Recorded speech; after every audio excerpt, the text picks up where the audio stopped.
Hello, ladies and gentlemen. Welcome back to another episode here on European Confessions. The following story that you're going to be listening to, it was sent to me by one of our dear brother, and the message that he sent to me reads like this. Hello, Brother Nanshi, how are you? Can you please post my own story as hidden identity? My brother, I am a man who has a very heavy burden that has been placed upon his heart. And each and every day I pray unto God that my situation is going to change. But I don't know if my situation is going to change. I am asking myself, how is my situation going to change with what I did when I was still in prison? At least it was so much better because I knew that I was paying for the crime that I had committed. But now that I am out of prison, I have no freedom. The relatives of the person that I murdered, they think that when I got this pardon and my life is now okay, but I am not living life. My advice is that no matter what happens, you should never kill a person, because a human being is different from a chicken, an animal that you can just kill and forget about it. A person is a spirit. The spirit will always come back. I was born and I was raised in Kwekwe. My uncles were the first ones to go and to become Makorokoza illegal gold miners. At that time, that was when we heard that at Chiadzwa there was diamond there. My life, I can say that it took a dark turn when I found myself working at the illegal gold diamond mines in Chiadzwa. We were desperate to make a living. It was there. That was when I committed the crime that is now haunting me, that will haunt me for the rest of my life. Your listeners have no idea. When you kill someone, the moment that you kill someone, when that person is no longer alive, that memory will always stick in your brain.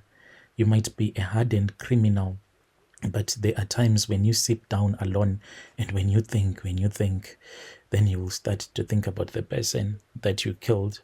It's like this horrific movie that will keep on replaying itself in your mind, and there is no pause button. In 2008, I was just another desperate man trying to survive in a world that was tough. We went to the mines. In the mines, there was no law. The mines were filled with men like me. We had nothing left to lose. We were digging up for diamonds. But what I really thought that I wanted was not what I ended up getting. Because when I was there, instead of me thinking about my wife that I had left back home, I kept on thinking about these beautiful women that would come, the prostitutes. I thought that me going there, it was a way of me trying to find a way out of the poverty that I was facing, a ticket to a better life, no matter the cost. It was in those dark tunnels that was when I met a man whom I will call Amos, not his real name. A man that I murdered. He had came from another village, and like me, he was trying to escape the poverty that had defined his life. Amos and I, from the first time that we saw each other, it was like there was just bad blood, bad negativity between us. We were never friends. We kept on fighting over small issues, even though we used to fight. But it then took a deadly turn one night when we both set our eyes on the same woman. She was a prostitute who worked near the mines. A name I'll call her Rudo, not her real name. She was beautiful with a smile that could light up even the darkest places. She was also the cause of the darkest moment in my life. It was late at night and the air was thick with tension. We had fought earlier on in the mines. Amos and I had both been drinking. Then our tempers were as short as our patience. We argued over this girl, each one of us claiming her as our own. It was like she was a prize and I was willing to win her. The argument quickly escalated, and before I knew it, we were fighting. I really don't know what kind of a spirit possessed me, how it all happened. I think that it was a mixture of alcohol, demons, anger, and the desperation that drove me. In the heat of the moment, I picked up a rock and I struck him straight in the head. He fell to the ground. Blood was pouring from the wound. I knew immediately that I had gone too far. I watched him as the life drained from his eyes. And that was when the reality came hitting me like a ton of bricks. He died that night. I became a murderer. A human being, I tell you that it's not like a wild animal that you can just slaughter. I tried running away When I tried to run away, my goal was to go to Mozambique and to never come back to Zim, to start a family there. But whenever I would try to hike, because it was late at night, so I went to the hiking spot. I walked from Jiwadzwa and I walked at this other place where we used to hike. When I was there, it was as if there was something that was wrong. There was this other car. This same car passed me over 5 times. This was somewhere around 5 a.m. This car, it was a blue Toyota Wish. It passed me the first time and it stopped for me. When I was running to that car so that I can hitchhike, the car then disappeared. It happened again until 5 times. And I knew that this was the spirit of Amos. This was the 5th time. That was when I noticed that this car, it had a personalized number plate, which was written Amos. I started walking around not knowing where I wanted to go. I was arrested. A few days later, I was caught by the police and I was arrested. Even though I had been arrested, I thought that at least I was going to serve my sentence and I was going to live in peace. I was sentenced to life in prison for the murder of Amos. When I was sentenced to life, I felt like there was a weight that was lifted from my shoulders because I kept on feeling that he was seated on my shoulders even when we were in court. The reason as to why I'll start to cry in court, it was because I was feeling weak. I wanted him to release me. The time that the judge said that this one, he deserved to be in prison for the rest of his life, that was when I felt him. I felt his spirit leaving my body. I was happy. I went to prison and I was at least happy that I was going to spend the rest of my days paying for a crime that I had committed. But life, it seemed as if had other plans for me. It was in 2017 that I was granted a pardon as part of a government initiative to reduce overcrowding in the prisons. After nearly a decade behind bars, I was now a free man.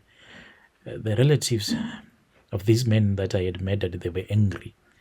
But when someone is being released from prison because they have committed a crime against you or your loved one, do not hate them, but feel sorry for them, pray for them, because you might have moved on with your life. You might have lost your loved one, but still your life would have moved on.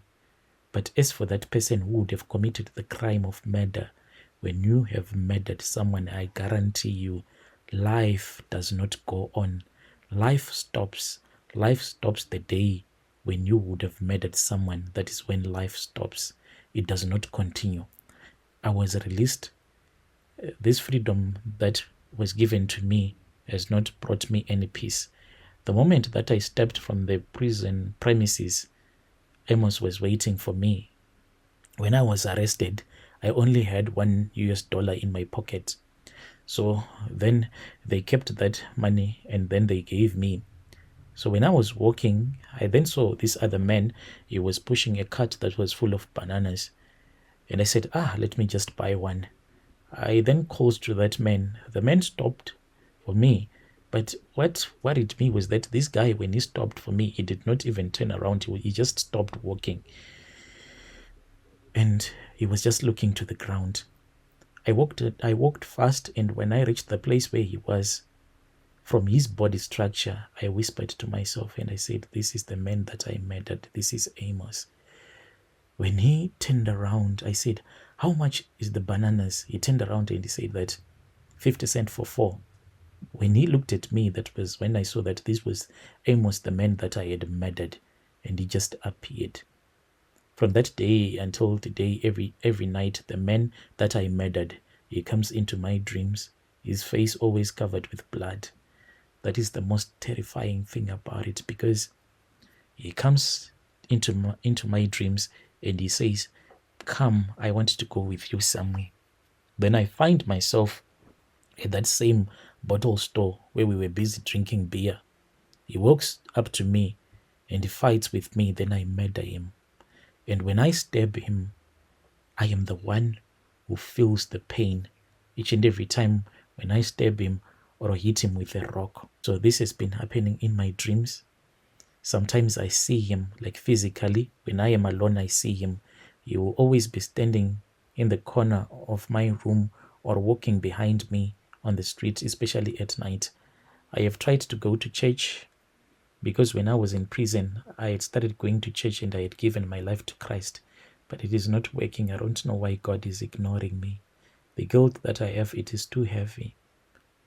No matter how hard I pray, I am not free. I took a man's life and I am not free at all. What hurts me is that this prostitute that we were fighting for, Rudo, she did not even come when I was arrested because she was supposed to be there, but they never found her. That was when I realized that you can make a very big sacrifice for a woman, but a woman will forget you when things go bad. With the way that I loved her, with the way that I had fought for her, I never thought that she was going to abandon me. But she never even bothered to come when I was arrested. She never even came to court. She never even bothered to look for me again. This is my own confession, Brother Nashi. Dear listeners, right there was a message that was sent to me by one of my... Dear listeners, right there was a message that was sent to me by one of our dear sisters. Strange things indeed, they do happen in this world. Yo,